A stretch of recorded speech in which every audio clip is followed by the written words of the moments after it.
السلام عليكم بەنامی خۆی ئەزاوەشە ویسان خرە بۆش حاڵزان و دارە تەرە نامانە خزمەت تا پێ خزمەتکردی زوانەکەی ماو پارێزنای واچەکەمە جەفۆتیای ئایزاوەشە ویسایۆچە واچاماکە ئینا فۆتیایانە یا باواتمێ فۆتیەنێ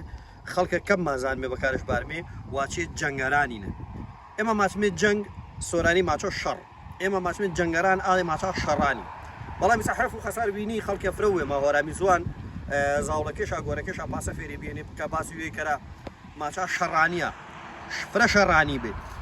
ئێمە پێسە هۆرامی واچەی ڕەسەنە وێما هەنەما واچەوە تەمام مۆسیقیە فۆنەتیکە هۆرامیانەی ئەسڵ